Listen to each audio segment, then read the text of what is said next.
On n'en finit pas décidément de voter pour la propulsion vélique durant ce mandat. On peut comprendre tant les enjeux économiques se conjuguent aux enjeux écologiques. Nous sommes évidemment favorables à ce bordereau, au potentiel vélique de la Bretagne.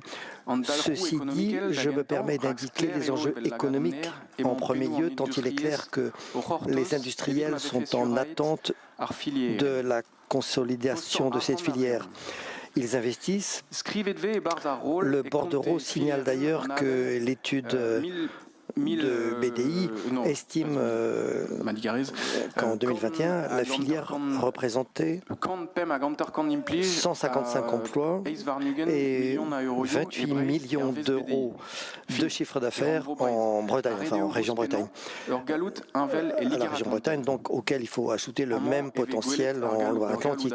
Ici, on a un autre potentiel, celui d'avoir des coopérations concrètes sur la Bretagne intégrale. En réalité, il s'agit avec cette filière vélique de passer d'un marché de niche à un marché de masse. Pour décarboner, la voile est une piste assurément intéressante, somme toute évidente. Il aurait fallu attendre que le prix des carburants explose pour se rendre compte du caractère innovant d'une technologie vieille comme la navigation finalement. C'est le génie du capitalisme de réinventer la poudre en permanence finalement. Je le redis pour nous faire bien comprendre et pour éviter toute polémique, nous sommes favorables à cette technologie qui permettrait de réduire de 5 à 20% la consommation de carburant. Nous sommes favorables à cette technologie qui consolide nos entreprises aussi bien à Lorient, à Vannes ou à Saint-Nazaire. Nous sommes favorables à la décarbonation de l'économie. Dans le secteur de la pêche, c'est même urgent puisque certains estiment que le coût de l'énergie rend inutile les sorties en mer des patrons pêcheurs. À ce sujet d'ailleurs, la Commission n'a pas réussi à me répondre sur le reste à charge pour les patrons pêcheurs désireux d'installer cette technologie vélique. J'étais en effet étonné d'apprendre qu'il ne semblait pas s'y intéresser que ça.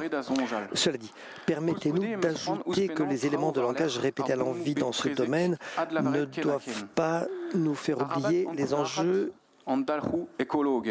écologiques.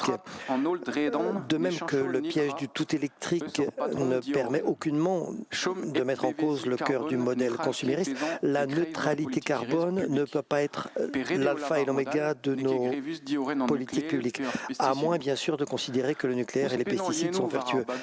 Ajouter des voiles aux cargos ou aux paquebots les rendra assurément moins polluants, mais se pose-t-on une fois encore la question de ce qui transite dans ces navires? Ce que j'essaie d'expliquer, c'est qu'avec ou sans voile, un navire rempli d'OGM du Brésil, par exemple, restera toujours une calamité écologique. Et une bonne manière de décarboner serait d'assurer ici l'autonomie alimentaire de nos cheptels. Et pour supprimer ces trajets, tout simplement, voilà qui finalement n'entre pas dans la logique capitaliste, mais qui est une vraie logique écologique en revanche. Je vous remercie. Merci à vous.